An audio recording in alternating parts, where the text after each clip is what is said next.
Hello, everyone. This is a brief video lecture about just sort of introducing um, the basics about college level writing.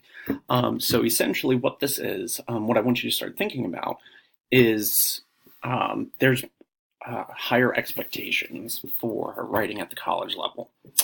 Um, with that in mind, there's just a couple things I want to go over. So first, there are four modes of discourse in writing in general: exposition, description, narration, argumentation. Exposition is explaining. You probably have had a lot of exposure to this already, where you are writing an essay that's explaining something.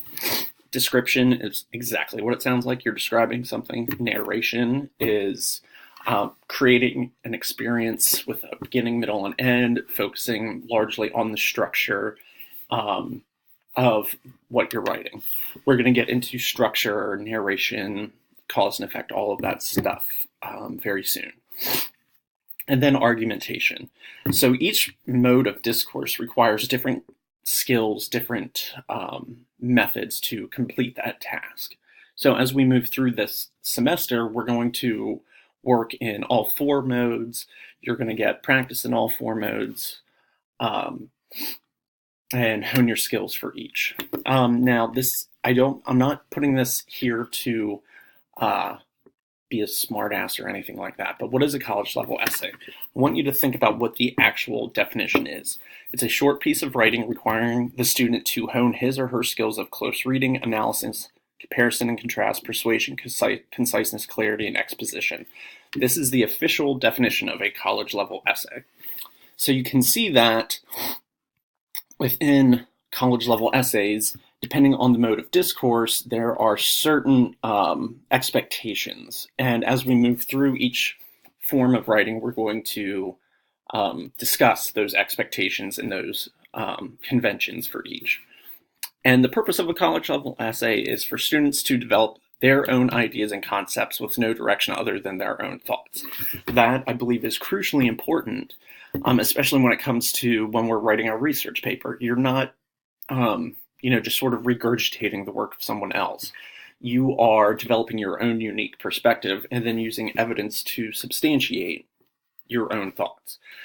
So I want you to think about this. I want you to start sort of shifting how you view college level, or how you view writing, and start thinking of it as this creative process that's going to largely focus on one of these modes of discourse.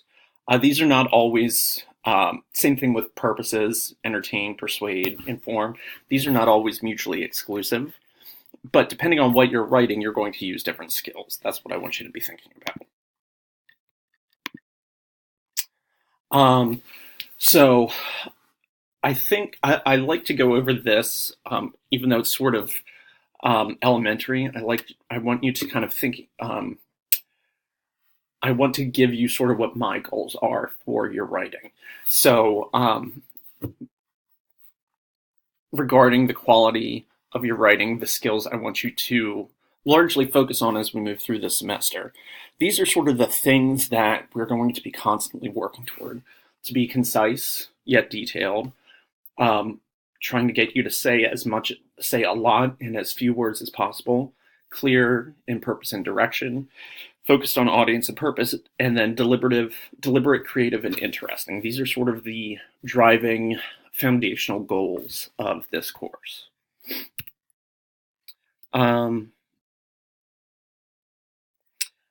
I kind of went through all of this, but just a couple things that I might not have hit on. So expository: to explore an idea, evaluate evidence, set forth an argument sometimes. But really, it's this idea of evaluating and explaining a topic. Descriptive, very clear-cut. Narrative, it's often anecdotal, experiential, personal. It's going to focus on an experience, usually, in the broadest sense of the word. Argumentative requires a student to investigate a topic, collect, generate, and evaluate evidence, and establish a position on the topic from which the student must argue. So while you have undoubtedly done all of these different kinds of writing and engaged in all of these different modes of discourse, I want you to be, I want to make very clear sort of what the differences in the sets of skills that are required for each of these. All right, and that's going to be it for this video lecture.